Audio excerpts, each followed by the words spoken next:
चलिए दोस्तों, आज हम लोग करेंगे पॉलिटिकल साइंस का चैप्टर 6। पहले ओल्ड सिलेबस के हिसाब से इसका चैप्टर 7 था, लेकिन आपको पता है कि बीच में जो थर्ड चैप्टर है अमेरिकी वर्चस्व, इसको डिलीट कर दिया गया है कोर्स से। कुछ टॉपिक को सेकंड चैप्टर के साथ मर्ज कर दिया गया है, इसीलिए न्यू सिलेबस के हिसाब से चैप्टर 6 बन गया और चैप्टर का नाम क्या है, समकालीन विश्व में सुरक्षा। तो इसमें हमें पढ़ना क्या है कि सुरक्षा होता क्या है, सुरक्षा के कितने प्रकार है और आतंकवाद, क्योंकि आज के टाइम में जो आतंकवाद है एक देश के सामने बहुत बड़ी समस्या, एक देश नहीं कहेंगे पूरे विश्व के सामने एक बहुत बड़ी चुनौती है। चाहे अमेरिका जैसे विकसित देश ही क्यों ना हो, वो भी आतंकवाद की जो समस्या है उससे बच नहीं पाया। तो इस चैप्टर में हम पूरा ये जो डिटेल में स्टडी करेंगे। तो चलिए सबसे पहले हम बात करते हैं सुरक्षा कहते किसे है। देखिए, हम और आप कॉमन लैंग्वेज में बोलते हैं कि सुरक्षा का मतलब क्या, अगर हम खतरों से आज़ाद है तो हम सुरक्षित है। लेकिन जो ये खतरे होते हैं वो बहुत प्रकार के होते हैं, क्योंकि आप जैसे घर से बाहर निकालते हो तो आपके आगे बहुत सारा के खतरे होते हैं। जैसे कि आप ट्रैफिक में जा रहे हो, आपका रोड एक्सीडेंट हो सकता है, कहीं पे भी कोई भी प्रॉब्लम आ सकती है। तो क्या हम सभी को खतरा मानकर और उसके पीछे हम स्ट्रेटेजी बनाने लग जाए? नहीं, ऐसा नहीं हो सकता, क्योंकि कोई भी सरकार हर एक खतरे के ऊपर स्टडी करके उनको सुरक्षा प्रदान नहीं कर सकती। तो हम यहाँ पे बेसिकली उन खतरे की बात करेंगे जो देश के जो केंद्रीय मूल्य होते हैं, यानी कि मेन चीज़ों को जो प्रभावित करते हैं, जैसे कि देश की संप्रभुता हो गए, अखंडता हो गए, क्षेत्रीय हम बेसिकली कहते हैं क्षेत्रीय अखंडता हो गए।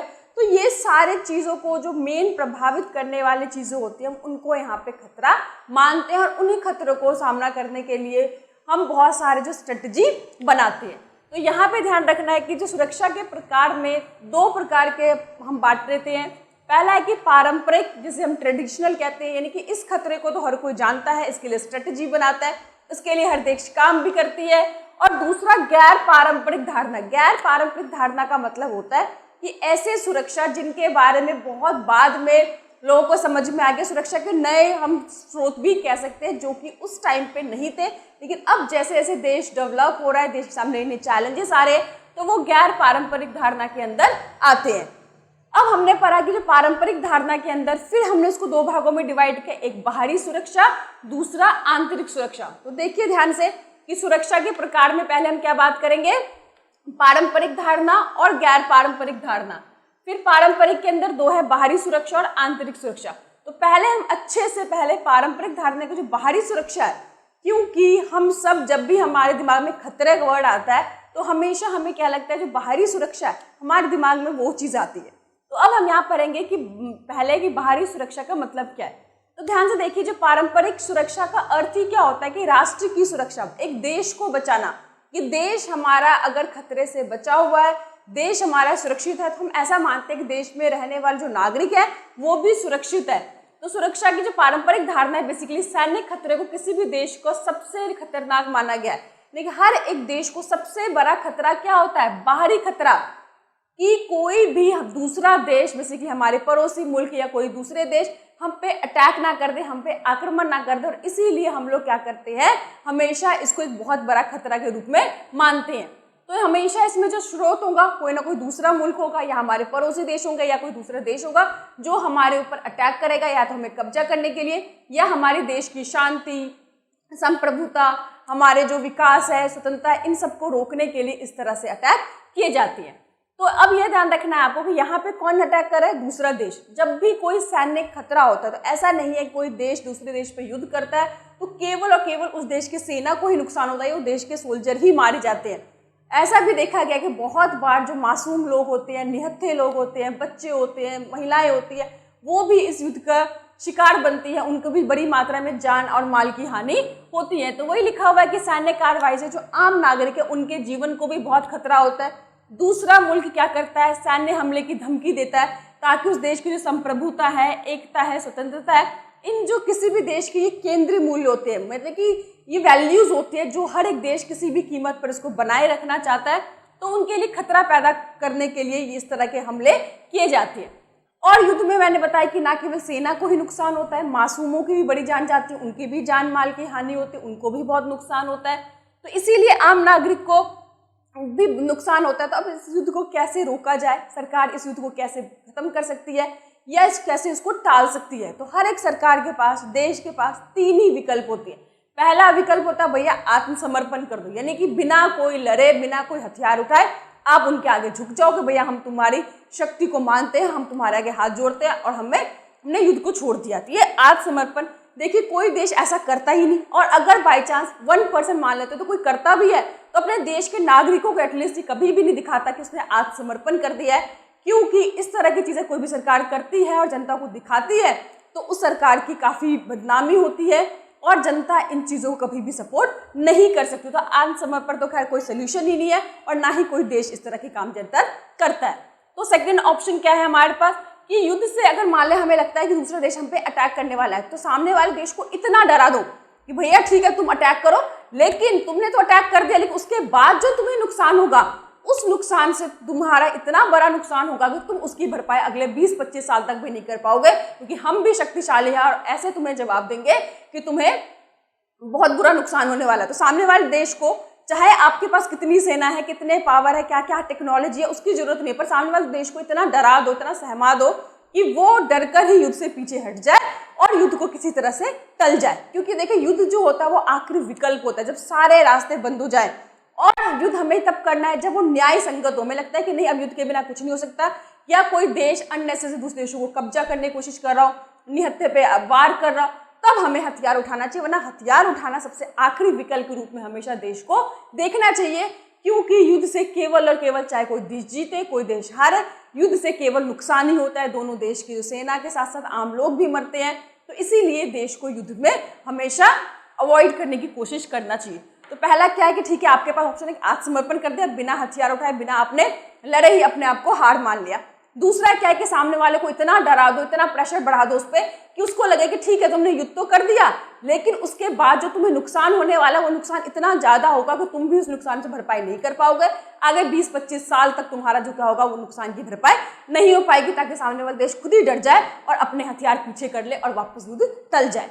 तीसरा है कि चलो भैया अगर युद्ध हो ही जाए तो अब क्या करें, ये तो युद्ध नहीं हुआ था तो ऑप्शन, लेकिन अगर किसी ने हम पे युद्ध कर ही दिया है तो क्या करेंगे, तो यही है कि अपनी रक्षा करना, क्योंकि आप सभी को अधिकार है, हम सभी देशों को, कि अपने नागरिक अपने देश की रक्षा करना, और साथ ही साथ जो भी हमलावर है जिनने हमें अटैक किया है उसको इतनी तरह बुरी तरह से पराजित कर दो कि आगे कभी भी युद्ध करने से पहले हम पे 100 बार सोचे, इतनी बुरी तरह से उसको छक्के छुड़ा दो। तो ये 3 ही सरकार के पास ऑप्शन होते हैं, लेकिन ज्यादातर सरकार की यही कोशिश होती है कि युद्ध को किसी तरह से टाल दिया जाए, रोक दिया जाए, क्योंकि युद्ध के बाद भी तो क्या होता है, शांति वार्तालाप होती है, आपस में एग्रीमेंट होते हैं, बातचीत होते हैं, तो क्यों ना वही बातचीत युद्ध से पहले ही कर लिया जाए, जो भी मनमुटाव है, जो भी आपस में कोई मिसअंडरस्टैंडिंग है उसको सॉल्व किया जाए। तो उसको युद्ध बेसिकली रोकना हम कहते हैं। उसके अलावा सैन्य कार्यवाही के अलावा भी बहुत कई ऑप्शन देश के पास होते हैं, जैसे कि शक्ति संतुलन। शक्ति संतुलन मतलब बैलेंस ऑफ पावर। देखिए कोई भी देश है, एक मुल्क है, उसके आसपास से ही युद्ध का ज्यादा खतरा होता है, बॉर्डर डिस्प्यूट के कारण या किसी न किसी कारण से। तो क्या करें कि हमारा पास्ट एक्सपीरियंस होता है कि जिन देशों ने हम पे पहले कोई अटैक किया हुआ है, या हमारे बॉर्डर डिस्प्यूट है, या हमें लगता है कि वो देश हम पे अटैक कर सकते हैं, तो हमें क्या करना है कि बैलेंस ऑफ पावर, यानी कि हम पता लगाए कि उनके पास कितनी आर्मी है, उनके पास क्या टेक्नोलॉजी है, किस तरह की उनके सैन्य ताकत है, और अपने आप को भी उससे ज्यादा शक्तिशाली बना लेना। अगर सामने वाले देश को आपकी शक्ति का पता होगा कि हम उनसे ज्यादा शक्तिशाली, हमारे पास ज्यादा हथियार, हमारे पास ज्यादा टेक्नोलॉजी है, हमारी आर्मी उनसे ज्यादा सशक्त है, तो वो हम पे अटैक करने से पहले कम से कम 2 बार सोचेंगे।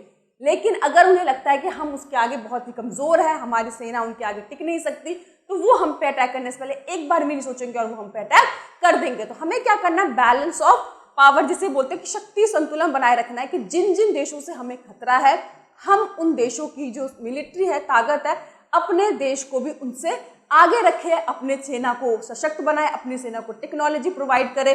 साथ ही साथ देखिए आपको पता होगा कि कोई भी है, सिर्फ आप मिलिट्री स्ट्रांग करने से आपकी पावर नहीं बढ़ेगी जब तक आप इकोनॉमी डेवलप नहीं होती। जैसे चाइना आज की टाइम में बात करें तो चाइना आज के टाइम में आर्थिक रूप से इतना डेवलप हो चुका है, उसकी जो ग्रोथ है इतनी ज़्यादा है कि वो मिलिट्री भी उसी का मेन एक हिस्सा होता है। तो ये सब चीज़ें क्या करना है, हमें अपने देश को में करना है, अपनी स्ट्रांग आर्मी करनी है, अपनी इकोनॉमी को डेवलप करना है, अपने GDP बढ़ाना है, अपने विकास करना है, ताकि दूसरे देश हम पे अटैक ना करें। जैसे कि हम फॉर एग्जांपल बात करते हैं कि भारत के जो पड़ोसी देश है पाकिस्तान, उसने हम पे बहुत बड़ा अटैक किया। 1947-48 में अटैक किया, 1965 में अटैक किया, 1971 में अटैक किया और 1999 कारगिल हो, आप सबको याद होगा। दूसरा पड़ोसी देश हमारा चाइना है, 1962 में उसने हम पे अटैक किया।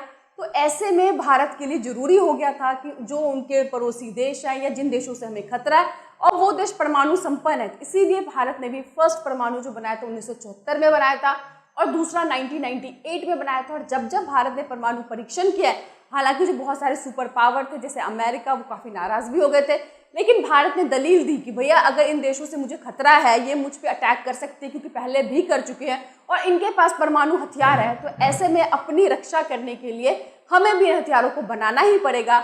हम कभी भी फर्स्ट यूज नहीं करेंगे, लेकिन अगर हम पे अटैक हो जाता है तो अपनी रक्षा के लिए हमें ये सारे काम करने अनिवार्य हो, इसीलिए भारत ने भी किए थे। इसी से बोलते हैं शक्ति संतुलन, यानी कि बैलेंस बना के रखना ताकि कोई भी देश हम पे अटैक करने से पहले सोचे।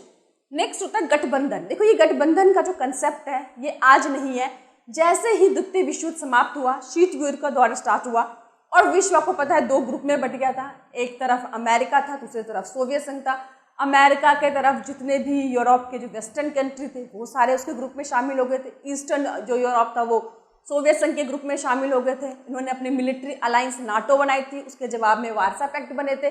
तो ये अलायंसेस क्यों बनाए जाते हैं? अपनी शक्ति को बढ़ावा देने के लिए, अपने को स्ट्रॉन्ग करने के लिए कि अगर, और ये सारे आपस में इनके बीच में एग्रीमेंट होता है। जैसे कि नाटो में जब एग्रीमेंट हुआ था तो अमेरिका और जितने भी 12 देशों ने मिलकर ये डिक्लेयर कर दिया था कि हमारे इन देशों में से किसी भी एक देश पे भी अटैक होगा तो वो एक देश पे अटैक नहीं माना जाएगा, वो 12 देश एक साथ मिलकर उस पर अटैक करेंगे।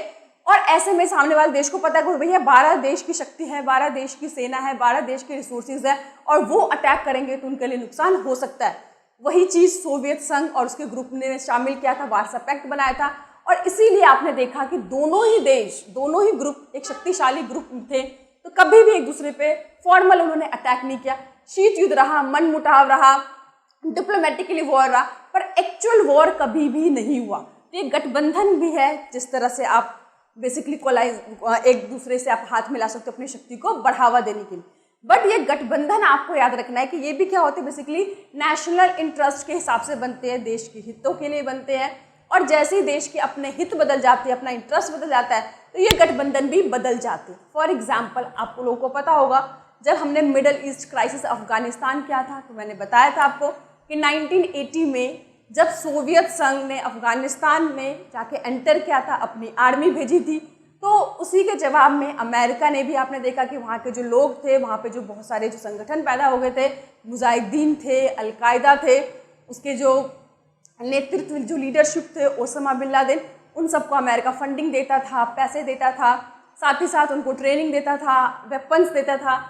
लेकिन धीरे धीरे जब वहाँ से सोवियत संघ की आर्मी वापस आ गई 1989 में, तो अमेरिका का इंटरेस्ट भी खत्म हो गया और अमेरिका ने भी उन तरह के संगठन थे उनको क्या करा, बेसिकली फंडिंग देना बंद कर दिया। लेकिन जिसके कारण जो अलकायदा के जो लीडर थे ओसामा बिन लादेन, आप लोगों को नाम सुना होगा, पहले वो अमेरिका के ही ग्रुप में था, उसी के गठबंधन में था और उसी के तरफ से लड़ रहा था, सोवियत संघ के खिलाफ लड़ रहा था। लेकिन बाद में उसने अमेरिका के ऊपर ही आपने 9/11 बड़ी घटना सुनी हुई, जो कि अमेरिका का आज तक के इतिहास में सबसे बड़ा टेररिस्ट अटैक था। आपको पता होगा 11 सितंबर 2001 में अटैक हुआ था और किसके द्वारा किया था? उन्हीं अलकायदा टेररिस्ट, उन्हीं अलकायदा ग्रुप के लिए जो कभी अमेरिका के गठबंधन में था, अमेरिका उनको सपोर्ट करता था। लेकिन आज क्या हुआ है कि वो अमेरिका पे अटैक करके आज अमेरिका ने उन्हीं के खिलाफ मोर्चा खोल दिया है और जितने भी उसके आतंकवादी थे, जितने भी उसके लीडर थे, सभी को उसने जड़ से सफाया कर दिया। तो ये जो गठबंधन है देश के इंटरेस्ट के हिसाब से बनते हैं और देश के इंटरेस्ट के हिसाब से बदलते भी रहते हैं। तो ये आपको बेसिकली समझना पड़ेगा। तो ये पूरा जो हो गया सैन्य कार्रवाई, क्योंकि ज़्यादातर जब भी हम कभी भी पारंपरिक धारणा की बात करें तो हमारे देश में सबसे पहले दूसरे देश की जो सेना होती है उनसे हमें खतरा होता है और उन्हीं से हमें बचने के बहुत सारे स्ट्रेटेजी भी हर एक देश बनाता है। दूसरा, अगर हम बात करें आंतरिक सुरक्षा की, तो देखिए ऐसा नहीं है कि केवल बाहरी खतरे ही देश के लिए होता है, बल्कि जो देश के अंदर जो खतरे होते हैं वो खतरे जो बाहरी सेना से ज़्यादा खतरनाक होते हैं। फॉर एग्जाम्पल आप घर में ले लीजिए, मान लीजिए आपको बाहर से लड़ना हो तो आपके लिए लड़ाई थोड़ी आसान हो जाती है। क्यों? क्योंकि अब जो आपको अटैक करना है वो दूसरों पे करना है। लेकिन अगर आपकी लड़ाई अपने ही घर वालों से हो जाए, अपने ही सगे संबंधियों से हो जाए, जो आपके जिनसे आप प्यार करते हैं, जिनके साथ आपका रिश्ता है, जिनको आप चाहते हैं, लेकिन अब आपको उनसे लड़ना पड़े, तो आपके लिए एक क्या हो जाएगा, धर्म संकट हो जाएगा, आपके लिए ज़्यादा डिफिकल्ट सिचुएशन हो जाएगा। तो एक देश में भी वही सिचुएशन है, एक परिवार की तरह समझिए कि पूरा एक देश है और उसके अंदर ही कोई बाहरी हमले नहीं हो रहे, कोई बाहरी अटैक नहीं हो रहा, इनके देश के जो नागरिक है वही आपस में किसी ना किसी मुद्दे को लेकर लड़ रहे हैं। तो द्वितीय विश्व युद्ध के बाद शीत युद्ध का दौर हुआ, तो उसमें जो आंतरिक जो सुरक्षा है उसको इतना ज़्यादा इंपॉर्टेंस नहीं दिया गया। इसके पीछे रीज़न क्या था, मैंने बताया था कि दो ग्रुप हुए थे, दो महाशक्तियाँ उभर कर आई थी, उन सभी देशों का अपने इंटरनली काफ़ी कंट्रोल था, आंतरिक कोई संकट नहीं था, आंतरिक किसी तरह का कोई थ्रेट नहीं था। और ये जो दो देश थे, दो ग्रुप थे, ये केवल और केवल जो दूसरे देश के जो सैन्य हमले हैं उन्हीं के लिए स्ट्रेटजी बनाते रहे, उन्हीं को वो खतरा समझते रहे।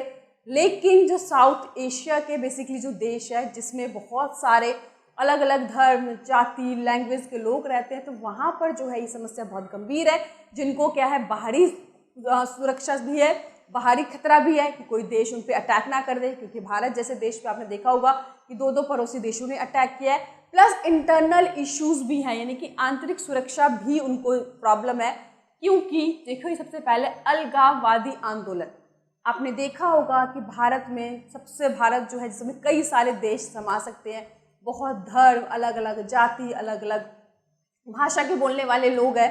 तो स्पेशली ऐसे में क्या होता है कि बहुत सारे जो अलग अलग देश राज्य होते हैं उनमें कई बार अलगाव की भावना आ जाती है। वो भारत से अलग होकर एक इंडिपेंडेंट देश चाहते हैं जिसमें वो अपना विकास कर सके।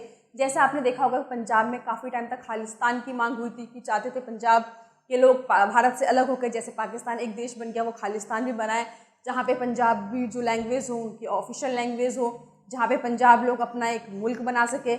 ऐसे ही नॉर्थ ईस्ट एरिया में स्टार्ट हुआ था, सेपरेटिस्ट मूवमेंट हुआ था, नागालैंड, मिजोरम, अरुणाचल प्रदेश।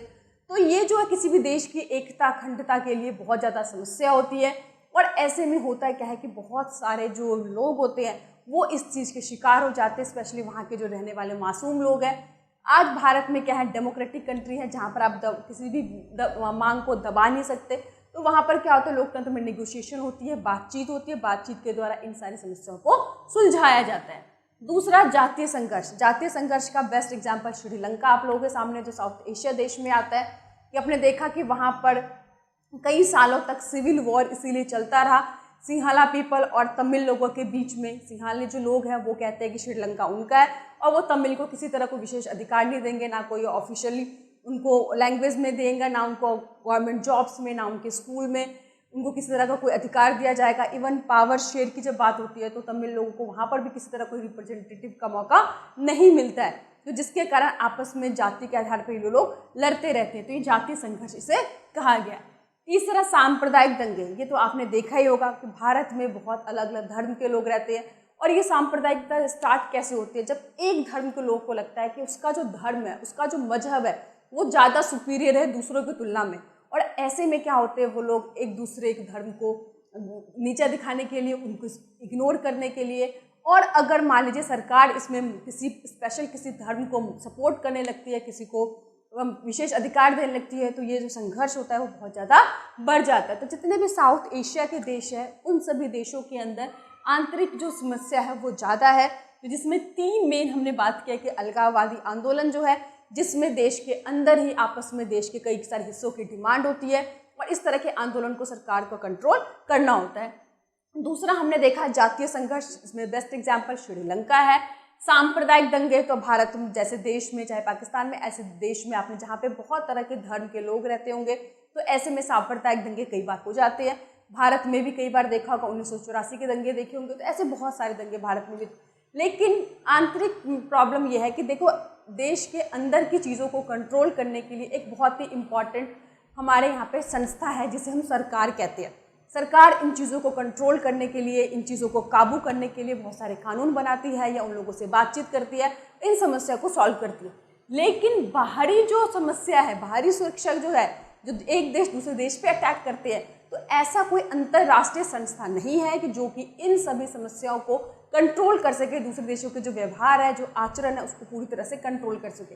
कहने को तो आपको पता है संयुक्त राष्ट्र संघ की स्थापना की गई थी सेकेंड वर्ल्ड वॉर के बाद, लेकिन वो पूरी तरह से अपने काम को सफलतापूर्वक नहीं कर पाए, क्योंकि जिन देशों ने उसको एस्टेब्लिश किया हुआ कहते कि वो जो संयुक्त राष्ट्र संघ है उनकी तरफ का गुलाम है, बड़े बड़े पावरफुल देश है, उनका उस पर पूरी तरह से प्रभाव है, इन्फ्लुएंस है, ऐसे में वो इंडिपेंडेंट फैसले नहीं ले सकते और महाशक्तियों के अगेंस्ट वो बिल्कुल भी नहीं जा सकते। तो यही डिफरेंस है कि आंतरिक सुरक्षा के लिए सरकार है, चीज़ों को कंट्रोल करने के लिए कानून बना सकती है, बातचीत का सहारा ले सकती है, लेकिन जो अंतर्राष्ट्रीय लेवल पे जो प्रॉब्लम होती है, जो बाहरी खतरे होते हैं, जो बाहरी देश पे अटैक करती है, तो उसमें जो ऐसा कोई संगठन अभी तक नहीं बना है जो पूरी तरह से चीज़ों को कंट्रोल कर सके। ना ऐसा अंतर्राष्ट्रीय कानून है, चीज़ों कुछ लेवल तक अंतर्राष्ट्रीय संगठन काम करती है, यूएन काम करता है, बट 100% चीज़ों को कंट्रोल कर पाए ऐसा बिल्कुल भी नहीं है। आज के टाइम में हर एक देश की अपने जो सुरक्षा की गारंटी खुद ही लेनी पड़ती है, इसीलिए सभी देश एक बजट का बहुत बड़ा हिस्सा अपनी आर्मी पे खर्च करते हैं, अपने आप को टेक्नोलॉजिकली अपग्रेड करते हैं, अपनी मिलिट्री को अपग्रेड करते हैं, साथ ही साथ डेवलपमेंट के काम करते हैं ताकि वो अपने आप को शक्तिशाली बना सके और देश को सुरक्षित रख सके। तो ये पूरी बात होगी पारंपरिक धारणा की। अब हम बात करते हैं गैर पारंपरिक धारणा, यानी कि जो गैर या अपारंपरिक धारणा का मतलब क्या है, इसमें किन समस्याओं को डिस्कस किया जाता है। तो चलिए इसमें हम बात करते हैं सबसे पहले कि इसमें के अंदर क्या क्या चीज़ें आती है।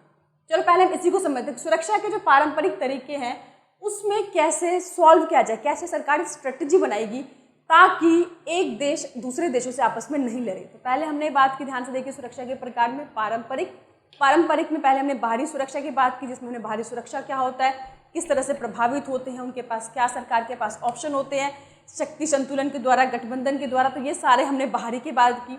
फिर हमने आंतरिक सुरक्षा की बात की, जिसमें हमने पढ़ा कि अलगाववाद आंदोलन होते हैं, जातीय संघर्ष होता है, सांप्रदायिक दंगे होते हैं, किस तरह से इसको कंट्रोल किया जाता है सरकार के द्वारा। अब हम पढ़ रहे हैं कि जो पूरी तरह से जो पारंपरिक धारणा है उसके तरीके, सुरक्षा के पारंपरिक तरीके कौन कौन से, बेसिकली ट्रेडिशनल मेथड है जिसके द्वारा देश आपस में शांति स्थापित कर सकता है, देश आपस में एक दूसरे को सुरक्षा प्रदान कर सकता है। तो इसमें भी 3 तरीके। सबसे पहले निशस्त्रीकरण। देखो, निशस्त्रीकरण का मतलब है पूरी तरह से हथियार को छोड़ देना, हथियार को ख़त्म कर देना। तो आपको पता है कि हमारे विश्व के अंदर कुछ ऐसे हथियार हैं जिनको पूरी तरह से बैन कर दिया गया है, पूरी तरह से ख़त्म कर दिया गया है। तो ये आपके लिए इंपॉर्टेंट है। 1972 में जो बायोलॉजिकल वेपन कन्वेंशन थे उसको पूरी तरह से बैन कर दिया गया है। ना तो कोई देश रख सकता है, ना ही कोई देश इसको यूज़ कर सकता है, क्योंकि इसके अंदर क्या होता है कि इस वेपन को इस्तेमाल करने से ना केवल सेना बल्कि वहाँ के जो मासूम लोग होते हैं बड़ी मात्रा में उनकी जान तो चली जाती है। तो ऐसे चीज़ों को इस्तेमाल नहीं करना कि जो बाद में कंट्रोल ना किया जा सके। तो 1972 में उन्होंने संधि की, एग्रीमेंट की, और ये तो 155 देशों ने इस पर साइन करके डिसाइड करा कि अब इस तरह के बेसिकली वेपन को यूज़ नहीं किया जाएगा। दूसरा 1992 में जो केमिकल वेपन्स कन्वेंशन थे उसमें भी 181 देशों ने एग्रीमेंट साइन किया कि इस तरह के जो हथियार है वो इस्तेमाल नहीं करेंगे, ना तो कोई देश रखेगा और ना ही देश को यूज़ करेगा, क्योंकि ये मानव जाति और देश की, विश्व की सुरक्षा के लिए बहुत ज़्यादा खतरनाक है और इसको पूरी तरह से बैन करके ख़त्म कर दिया गया था। लेकिन जो देश की इसमें महाशक्तियाँ भी शामिल हैं, उन्होंने भी इस पर साइन किया था। लेकिन महाशक्तियों ने हमेशा ये कहा है कि वो जो परमाणु हथियार है उसको रखना चाहते हैं ताकि अपने आप को एक तरह से विश्व में डोमिनेंस दिखा सके, उनके जो प्रभाव है वो उन्हीं के हथियारों के बेसिस पे है, तो वो उन्होंने रखने की जरूर उन्होंने कहा था। साथ ही साथ उन्होंने दूसरा था अस्त्र नियंत्रण, यानी कि हम हथियार तो रखेंगे लेकिन जैसे शीत युद्ध के दौरान दोनों देश एक दूसरे को शक की नज़र से देखते थे और हथियारों की एक होड़ थी, कंपटीशन था कि अमेरिका ने एक हथियार बनाया, दूसरा सोवियत संघ उसके जवाब में बनाएगा, सोवियत संघ ने एक बनाया तो उसके जवाब में ये बनाएगा। तो उसके बाद दोनों ही देश आपस में सामने आए, एक दूसरे से हाथ मिलाए, एग्रीमेंट किया कि अब हम अस्त्र पे थोड़ा कंट्रोल करेंगे और अपने देश के रिसोर्सेज को देश के डेवलपमेंट के लिए, विकास के लिए लगाएंगे ताकि वहाँ पे इंडस्ट्री डेवलप हो सके, लोगों को जो बेसिक नेसेसिटी है वो चीज़ें प्रोवाइड किया जाए। तो इसके लिए भी उन्होंने बहुत सारे एग्रीमेंट साइन किए, जैसे कि स्ट्रेटेजिक आर्म लिमिटेशन ट्रीटी जिसे सॉल्ट सेकंड कहा गया, स्ट्रेटेजिक आर्म रिडक्शन ट्रीटी जिसे स्टार्ट कहा गया, NPT 1968 में महाशक्तियों के द्वारा साइन किया गया।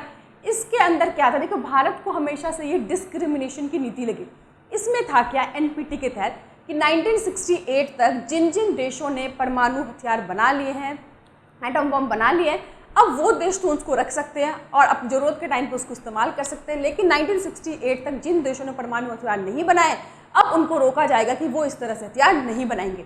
लेकिन इसके बावजूद भी चाइना ने बनाया। जैसे ही चाइना ने बनाया तो आपको पता है भारत को चाइना से खतरा है, क्योंकि भारत पे चाइना पहले भी अटैक कर चुका है। तो भारत ने भी उसके जवाब में 1974 में पहला परमाणु परीक्षण किया। हालांकि इस एनपीटी का जो एक्ट है, एग्रीमेंट है, पूरी तरह से कंट्रोल तो नहीं कर पाया, लेकिन बहुत सारे देश इसके कारण परमाणु हथियार नहीं बना पाए। तो भारत को ये डिस्क्रिमिनेशन की पॉलिसी लगी कि महाशक्तियों ने बना लिया तो ठीक है, उनको रखने का भी अधिकार है, उनको इस्तेमाल करने का अधिकार है, और बाकी जो देश हैं अगर उनको दूसरे देश से खतरा होगा तो क्या वो अपने खतरे के लिए, अपनी सुरक्षा के लिए अब इस हथियारों को क्यों नहीं बनाएंगे। तो इसलिए भारत ने 2 बार परमाणु परीक्षण इसके बाद भी किया है। तो उसके बाद बहुत से देश ने, जैसे पाकिस्तान ने भी उसके बाद बनाया, चाइना ने भी बनाया। तो ये जो बेसिकली इतना सक्सेसफुल हम इसको नहीं कह सकते। कंट्रोल तो हुआ है पर पूरी तरह से कंट्रोल नहीं हो पाया। नेक्स्ट है विश्वास की बहाली। देखिए, आपस में 2 देश लड़ते क्यों हैं, तो 2 इंसान भी आपस में क्यों लड़ते हैं, जब उनके बीच में मिसअंडरस्टैंडिंग हो जाती है, यानी कि कम्युनिकेशन गैप कह सकते हैं, कि जब एक दूसरे को शक की नज़रों से हम देख रहे हैं, हम उसकी स्ट्रेटेजी को नहीं समझ पा रही है, उसकी स्ट्रेटेजी को गलत तरीके से ले रहे हैं। जैसे कई बार क्या होता है, किसी देश ने परमाणु परीक्षण किया तो दूसरे देश जो उसके दुश्मन देश होते हैं या उसके पड़ोसी देश होते हैं, जिन देशों से संबंध अच्छे नहीं होते, उनको ये लगता है कि ये अंदर युद्ध की तैयारी कर रहा है, और ऐसे में टेंशन हो जाता है और उसे लगता है कि वो पहले हम पे अटैक करे और उसका एडवांटेज ले, उससे पहले दूसरा देश ही उस पर अटैक कर देता है और इस तरह से युद्ध स्टार्ट हो जाता है। तो देशों को आज के टाइम में क्या करनी चाहिए, जब भी वो कहीं पे भी अपनी आर्मी सेना तैनात करते हैं या कोई भी परमाणु हथियार खरीदते हैं या कोई भी परीक्षण करते हैं, तो बाकी जिन देशों से उन्हें खतरा है, जो उनके पड़ोसी देश है, उनको थोड़ा कॉन्फिडेंस में रखें, उनसे कम्युनिकेट करें, उनके बीच किसी तरह का कोई भी जो मिसअंडरस्टैंडिंग है उसको क्रिएट ना होने दें।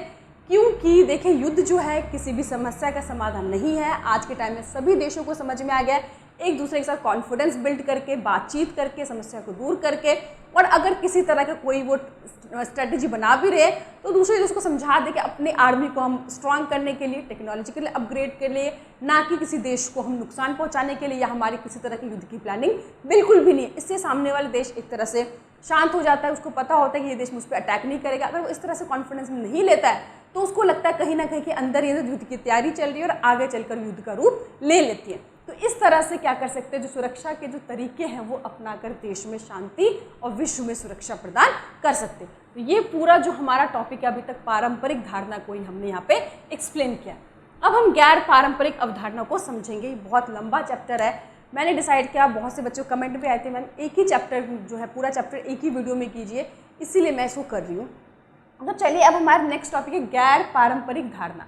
देखिए, गैर पारंपरिक नाम से समझ में आ रहा है कि जो नॉन ट्रेडिशनल मतलब कि शुरू से हम लोग इस तरह के खतरे के बारे में समझते हैं, उसके लिए स्ट्रेटजी बनाते हैं, उसके लिए हम लोग बातचीत करते हैं, लेकिन ये एक ऐसे खतरे सुरक्षा होते हैं जिनके बारे में हम लोग इतने अवेयर पहले नहीं थे। जैसे जैसे देश का विकास हुआ, नए नए चैलेंजेस आए, तब जाके हमें समझ में आ गया कि ये भी एक नॉन ट्रेडिशनल मेथड्स भी होती हैं सुरक्षा के। तो जिसमें सबसे पहले हम बात करते हैं अकाल। देखिए, जितने लोग दूसरे देश की आर्मी से या सैन्य कार्यवाही से नहीं मरते, उससे कहीं ज़्यादा जो लोग हैं देश में जब अकाल होती है, महामारी आती है, प्राकृतिक आपदा आती है, आतंकवाद, इन सब घटनाओं से लोग मरते हैं। तो इन सब चीज़ों के ऊपर भी हमें ध्यान देना है, इनकी समस्या को भी सॉल्व करना है। तो हम इसमें बेसिकली ये सब चीज़ों को हम यहाँ पे डिस्कस करेंगे, और जिनको खतरे के नए स्रोत भी कहते हैं, कि जो सुरक्षा के अपारंपरिक धारणा है उसके 2 पक्ष हैं। एक तो विश्व की सुरक्षा, कि पूरा विश्व है वो खतरे से बाहर हो, वो शांति से हो, और दूसरा मानवता की सुरक्षा। देखिए, कई बार होता है कि विश्व सुरक्षित है तो मानव भी सुरक्षित है, एक दूसरे के पूरक है।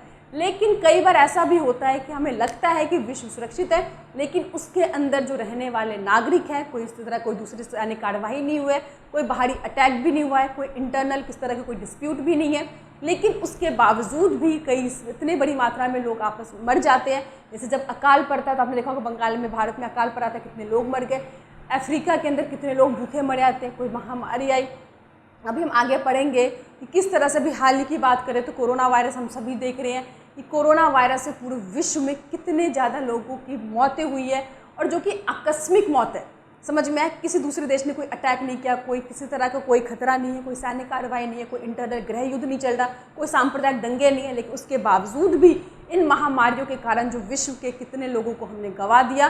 तो ये सब चीज़ें क्या है, जो न्यू सोर्स ऑफ थ्रेट है, कि ये सारी जो प्रॉब्लम्स है, ये सारी जो नई नई समस्या है, उनके बारे में हम बात करेंगे। तो एक एक करके हम उसको डिस्कस करेंगे। सबसे पहले आतंकवाद। देखिए, आतंकवाद आप लोगों के इस साल इम्पॉर्टेंट टॉपिक में भी है। तो सबसे पहले हम बात करते हैं आतंकवाद होता क्या है। देखिए, आतंक नाम से लग रहा है कि जिनका एक मोटिव होता है कि देश के नागरिकों के दिल में टेरर पैदा करना, आतंक पैदा करना और लोगों को डरवाना, और ये क्या करते, इस तरह के काम करने के लिए, इस तरह से अपने आतंक को फैलाने के लिए ये करते क्या है, कभी प्लेन हाईजैक कर लेते। आपने देखा था भारत में भी 99 में प्लेन हाईजैक किया गया था, फिर उनकी जो मांगे थी मानी जाती है। फिर कई बार आपने देखा कि वो बसों के अंदर भीड़ भाड़ जगहों पे जो फेस्टिवल्स होते हैं वहाँ पे बम ब्लास्ट करा देते हैं। मुंबई में ब्लास्ट हुआ है, संसद में आपने देखा होगा। भारत ही नहीं, मतलब बड़े बड़े जो सुपर पावर देश हैं, अमेरिका भी 9/11 इंसिडेंट देखा होगा जिसमें इतना बड़ा तहस नहस हुआ था। तो ये जो आतंकवादी लोग होते हैं, इनकी जो मांगे होती है बड़ी अनुचित मांग होती है। कई बार ये सरकार के सिस्टम से खुश नहीं होते, तो ये क्या करते हैं, गलत रास्ता अपनाते हैं, सरकार को ठीक से काम नहीं करने देते, सरकार का विकास को रोकते हैं, लोगों के डर में आतंक पैदा करते हैं, डर मचाते हैं। और इन सब चीज़ों को करके बिना मतलब वो खुश होते हैं, उन्हें लगता है कि उनकी जो शक्ति है वो बढ़ रही है, जबकि मानवता के नाम पे बहुत बड़ी कलंक है। 9/11 के बाद जो अमेरिका है इसमें बहुत ज़्यादा सीरियस हुआ है, और बाकी दूसरे देश जैसे भारत है, श्रीलंका है, ऑस्ट्रेलिया है, इन सब देशों ने भी अमेरिका के साथ हाथ मिलाया कि आतंकवाद को जड़ से ख़त्म करना है। ये इनका कोई ना तो मज़हब होता है, ना धर्म होता है, ना किसी को नहीं देखते, और इसीलिए पूरी तरह से इसको क्या करना है, ख़त्म करना है। और ये समस्या भी ऐसी है, कोई एक देश इसके लिए मतलब रिस्पॉन्सिबल भी नहीं है और ना ही एक देश को सॉल्व कर सकता। तो आतंकवाद एक ऐसा मुद्दा है जिसमें सभी देशों को एक साथ हाथ मिलाना होगा, एक साथ काम करना होगा, ताकि आतंकवाद को जड़ से ख़त्म किया जाए। कोई भी देश इसको सपोर्ट नहीं कर सकता और ना ही करना चाहिए। दूसरा है अप्रवासी। देखिए, इसमें आपको दो चीज़ समझनी पड़ेगी, एक होते हैं अप्रवासी, दूसरा होता है शरणार्थी। अप्रवासी होते हैं जो अपनी मर्जी से एक देश को छोड़कर दूसरे देश में जाते हैं। फॉर एग्जांपल, जैसे कि मान लो इंडिया में पैदा हुए, इंडिया में पढ़ाई की, आपको लगता है कि इंडिया में आपके लिए कोई ज़्यादा अच्छा ऑप्शन नहीं है, तो आप अमेरिका चले गए, वहाँ पे काम करने लगे, वहाँ पे आपका पैसा कमाने लगे। ये अप्रवासी हो गए कि अपने जन्म स्थान को छोड़कर या अपने देश को छोड़कर आप दूसरी जगह पे जा रहे हो। लेकिन शरणार्थी क्या होते हैं कि मजबूरी में, अपनी इच्छा से नहीं जा रहे, मजबूरी में जा रहे हैं, क्योंकि उनके देश में गृह युद्ध हो रहा है, युद्धों के कारण उनके जान माल की हानि हो गई है, अपने उनसे बिछड़ गए हैं। तो ऐसे में अपनी सुरक्षा के खातिर ये एक जगह से दूसरी जगह पे जाते हैं। इसमें दो तरह के विस्थापन होती है। कई बार ये एक देश को छोड़कर दूसरे देश में जाते हैं, जैसे आपने देखा था कि 1971 में बांग्ला जो ईस्ट पाकिस्तान था, जिसपे बहुत ज़्यादा अत्याचार हो रहे थे, लाखों के शरणार्थी भागकर भारत में आ गए थे रहने के लिए। ये क्या हो गया, एक देश को छोड़कर दूसरे देश में जा रहे हैं। दूसरा आपने देखा होगा कि जिसमें कि अफ्रीका के अंदर इतने ज़्यादा गृह युद्ध होते हैं, सिविल वॉर होते हैं, जिसके कारण वो लोग अपने देश को छोड़कर अपने बच्चों के, परिवार की जान की रक्षा के लिए, नौकरी के लिए, अपनी पहचान के लिए ये लोग दूसरे देशों में जाकर शिफ्ट हो जाते हैं ताकि उनको ज़िंदगी बच जाए।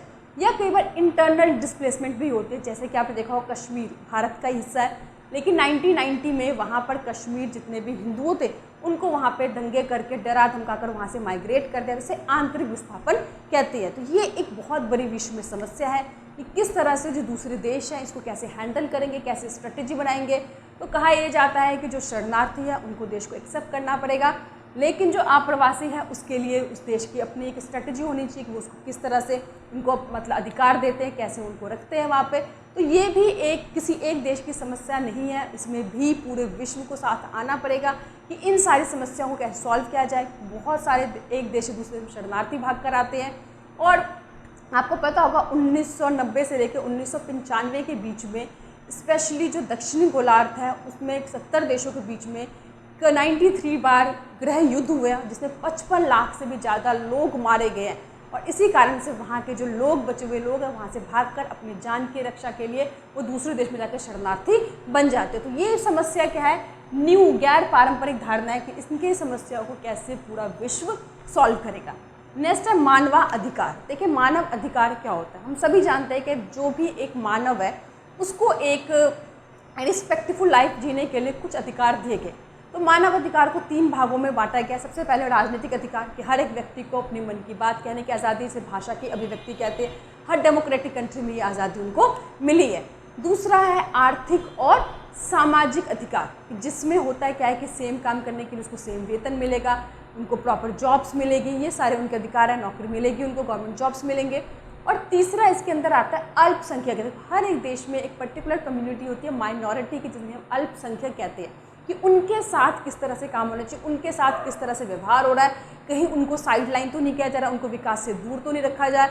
और ऐसे में बात ये क्वेश्चन उठता है कि आखिर किस मानव अधिकार का उल्लंघन होता है, तो जो अंतर्राष्ट्रीय संगठन है वो इसमें हस्तक्षेप करेगी, क्योंकि इस तरह के बहुत सारे एजेंसीज़ हैं, बहुत सारे ऑर्गेनाइजेशन है जो इन चीज़ों को हैंडल करने के लिए काम कर रही है।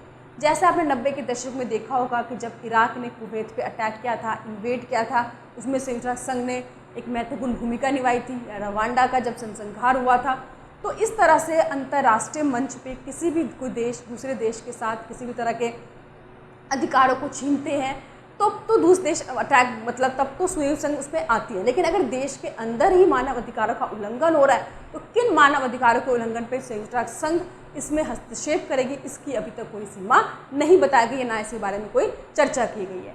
नेक्स्ट हम बात करते हैं महामारी। देखिए ये जो महामारी है आज के टाइम के हिसाब से तो आप सभी समझ सकते हैं कि ये जो प्रॉब्लम, जितने भी हम प्रॉब्लम डिस्कस कर रहे हैं, ना तो कोई एक देश इसके लिए रिस्पॉन्सिबल है, ना ही एक देश इसको अकेले बैठ कर सॉल्व कर सकता है। अभी हम मान लेते हैं कोरोना वायरस। देखिए कहते हैं कि चाइना से आया। आज के टाइम में लोग ट्रैवल करते हैं बिजनेस के लिए, एजुकेशन के लिए, घूमने के लिए, तो ऐसे में एक देश से दूसरे देश से महामारियाँ भी ट्रैवल करती है, फैलती है। एक सेना दूसरे देश के साथ सैनिक अभ्यास करते हैं, तो ऐसे में कोई भी जो बीमारी है, महामारी है, दूसरे देशों में फैलती ज़रूर है। आपको पता होगा जैसे एड्स है, इस टाइम देश में बहुत बड़ी समस्या है, चाहे वो सार्स हो, अभी फिलहाल कोरोना वायरस है बेस्ट एग्जाम्पल कि किस तरह से जो कोरोना वायरस के कारण पूरा विश्व जो है एक किस तरह से सदमे में आ गया और इतने लाखों का नुकसान पूरे विश्व को उठाना पड़ा है। तो इसके लिए अगर एक देश कोई पॉलिसी भी बना लेगी या चीज़ों को कंट्रोल भी कर लेगी तो भी समस्या सॉल्व नहीं होती। फॉर एग्जांपल कि अमेरिका ने चलो वैक्सीन बना लिया और उस वैक्सीन के द्वारा उसने अपने देश के लोगों को उस महामारी से मुक्त करा दिया, लेकिन ऐसा तो नहीं है कि अमेरिका के अंदर किसी दूसरे देश के नागरिक नहीं आएंगे या अमेरिका के नागरिक किसी दूसरे देश में नहीं जाएंगे। जब नागरिकों का एक देश से दूसरे देश में आना जाना लगा होता है तो महामारियों पे एक देश के चाहने से कंट्रोल भी नहीं किया जाता है। इसमें भी हर पूरा जो विश्व है उसको एक साथ आना पड़ेगा। नेक्स्ट हम बात करते हैं वैश्विक निर्धनता। देखिए ये जो गरीबी है किसी भी समस्या का मेन कारण है। पूरे विश्व में 200 देश हैं, 7 अरब से भी ज़्यादा आबादी है और इन आबादी में अभी भी जो 50% लोग हैं वो कहीं ना कहीं गरीबी रेखा से बहुत नीचे है। और इनमें जो जनसंख्या की बात करें तो ये जो 6 देश हैं सबसे ज़्यादा पॉपुलेशन को बढ़ाने के लिए रिस्पॉन्सिबल है, जिसमें जितने भी साउथ एशिया की हम बात करें इसमें इंडिया है, पाकिस्तान है, चाइना है, बांग्लादेश है, नाइजीरिया और इंडोनेशिया। ये 6 ऐसे देश हैं 50% पॉपुलेशन के लिए, तो यही 6 देश रिस्पॉन्सिबल है। और सबसे आने वाले टाइम में कहा जाता है कि इनकी पॉपुलेशन तिगुने रेट से बढ़ेगी। तो यहाँ पे जनसंख्या ज़्यादा है, प्रति व्यक्ति आय कम है और इस तरह से जनसंख्या बढ़ती रहेगी तो प्रति व्यक्ति आय इनकी और गिरेगी और जिसके कारण इनका जो विकास है और भी ज़्यादा गिर जाएगा। इसके कंपैरेटिवली जितने भी डेवलप्ड देश हैं, जो विकसित देश हैं, उन सभी देशों में जो पॉपुलेशन है वो कम है और उनकी प्रति व्यक्ति आय ज़्यादा है और आने वाले टाइम में होगा क्या, इनकी जो पॉपुलेशन है और ज़्यादा कम गिर जाएगी और जिसके बाद उनके जो प्रति व्यक्ति आय है और ज़्यादा बढ़ जाएगा। तो इसके कारण होता है क्या है कि एक देश और दूसरे देश में जो असमानता है बढ़ जाती है। जैसे पूरे विश्व की बात करें तो उत्तरी गोलार्ध और दक्षिणी गोलार्ध, तो उत्तरी गोलार्ध में क्या है, अमीर देश हैं, डेवलप लोग हैं, जहाँ पे उन्होंने जनसंख्या कंट्रोल कर लिया है, प्रति व्यक्ति आय ऊँचा है। और दक्षिणी गोलार्ध में बेसिकली क्या है, जो अफ्रीका जैसे देश आते हैं जहाँ पे अभी भी गरीबी बहुत ज़्यादा है, पॉपुलेशन बहुत ज़्यादा है, तो ऐसे में वो लोग एक दूसरे देश में निकल कर आते हैं और वो गरीबी है वो उस पर हमें कंट्रोल करना पड़ेगा ताकि चीज़ों को सिचुएशन नॉर्मल किया जा सके। नेक्स्ट है ग्लोबल वार्मिंग। देखो जो वैश्विक तापमान जिसे हम कहते हैं ये भी समस्या किसी एक देश की नहीं है और ना ही एक देश इसको सॉल्व कर सकता है। हालांकि ये अवश्य है कि इससे जो प्रॉब्लम होगी किसी देश को ज़्यादा होगी, किसी को कम होगी। जैसे मालदीव, जितने भी समंदर के पास एरियाज़ हैं उन देशों को ज़्यादा नुकसान होगा, लेकिन इसका मतलब ये नहीं है कि यही चीज़ों को कंट्रोल करने के लिए रिस्पॉन्सिबल है और सभी देश मिलकर एक साथ आएंगे तो ही इस तरह की प्रॉब्लम को सॉल्व किया जा सकता है। तो भारत ने इसमें बहुत काफ़ी हद तक अपना रोल प्ले किया है कि 160 देशों ने जो क्योटो प्रोटोकॉल साइन किया था 1997 में, भारत ने भी उस पर साइन किया है कि ताकि जो भी ग्लोबल वार्मिंग जो गैस ग्रीन हाउस गैस उत्सर्जन के लिए रिस्पॉन्सिबल है उसको कंट्रोल किया जाए, कम किया जाए और देश को प्रॉब्लम से बचाया जा सके। तो ये सारी जो हमारे गैर पारंपरिक धारणा के अंदर आते हैं और ये सारे इसी को न्यू खतरे के नए स्रोत भी कहा गया है। अब ये सारे हमने देख लिया समस्या है, चाहे वो आतंकवाद हो, चाहे अप्रवासी की समस्या हो, चाहे ग्लोबल वार्मिंग हो, चाहे मानवाधिकार हो, चाहे गरीबी हो, चाहे महामारी हो। इन सारे समस्याओं को अकेले ना तो एक देश रिस्पॉन्सिबल है और ना ही अकेले कोई एक देश समस्या को सॉल्व कर सकता है। ऐसे में हर एक देश को साथ में आना पड़ेगा, एक साथ मिल के रिस्पॉन्सिबिलिटी उठानी पड़ेगी, आपस में एक दूसरे को सहयोग करना पड़ेगा, कानून बनाने पड़ेंगे ताकि इन समस्याओं को सीरियसली सॉल्व किया जा सके। मैंने बताया आपको कि भारत ने अभी क्योटो प्रोटोकॉल पे 1997 में साइन किया है 160 देशों के साथ कि जितने भी ग्रीन हाउस गैस निकलने के लिए जो जो चीज़ रिस्पॉन्सिबल है उसको किस तरह से कंट्रोल किया जाता है, उसको किस तरह से रोका जा सकता है। तो इस तरह से आपस में सहयोग करना पड़ेगा। जैसे महामारी है, वैश्विक महामारी कोरोना वायरस है, तो सभी देश आपस में एक दूसरे को सहयोग कर रहे हैं। जिन्होंने वैक्सीन डेवलप कर लिया है वो गरीब देशों को वैक्सीन दे रहे हैं और भी कई तरह के जो भी चीज़ें हैं उनको प्रोवाइड कर रहे हैं ताकि दूसरे देश भी समस्याओं से बाहर निकल सके। क्योंकि अगर एक देश इस समस्या से निकल भी जाता है तो आज के टाइम में वो फिर भी अपने आप को सुरक्षित नहीं रख सकता, क्योंकि ट्रैवल के कारण एक देश से दूसरे देश में लोगों का आना, सामानों के आने के कारण ये वायरस है दूसरे देश में फिर से फैल जाएगा और कोई भी वैक्सीन बनाने के बावजूद उन देश की समस्या को सॉल्व नहीं हो सकता। तो इसमें अब बेसिकली इनको आपस में सहयोग का जो रोल है वो प्ले करना पड़ेगा। अब हम बात करते हैं भारत की स्ट्रेटजी, यानी कि भारत की क्या स्ट्रेटजी है इन सारी समस्याओं को सॉल्व करने में। क्योंकि भारत में जो खतरे हैं वो आंतरिक भी है और बाहरी भी है। बाहरी खतरे इसीलिए मैंने बताया खुद के दो पड़ोसी देश हैं पाकिस्तान और चाइना, जिनके साथ आपने देखा कि युद्ध हुए। उसके बाद हमारे देश के अंदर खुद अपने इतनी बड़ी मात्रा में लोग रहते हैं जिसके कारण सांप्रदायिक दंगे हुए हैं। साथ ही साथ कई बार देखा होगा अलगाववादी आंदोलन, जिसे सेपरेटिस्ट मूवमेंट कहती है। जैसे मैंने बताया था नॉर्थ ईस्ट में हुए थे, भारत से अलग वो अपना एक अलग देश चाहते हैं, खालिस्तान के रूप में मांग हुई थी। तो इन सभी चीज़ों को, प्रॉब्लम को सॉल्व करने के लिए भारत की क्या रणनीति होनी चाहिए। तो इसमें सबसे पहले क्या है, भारत को अपने सैन्य क्षमता को मजबूत करना पड़ेगा ताकि जो भी बाहरी सैन्य कार्रवाई से जो खतरे हैं, बाहरी जो देशों से, अपने पड़ोसी मुल्कों से जो खतरा है, उस खतरे से अपने आप को सुरक्षा प्रदान कर सके। दूसरा, अंतर्राष्ट्रीय संस्थाओं को मजबूत करना, यानी कि जो यूनाइटेड नेशन है उसको हमारे इसके लिए नेहरू जी ने भी कहा था कि भैया कोई भी समस्या होगी तो जो संयुक्त राष्ट्र संघ होगा उसी को अंतिम पंच माना जाएगा, यानी कि उसका जो डिसीजन होगा वो विश्व को मानना चाहिए। तो इस तरह से अंतर्राष्ट्रीय संस्थाओं को मजबूत करके जो भी समस्या होगी उसको सॉल्व किया जा सकता है।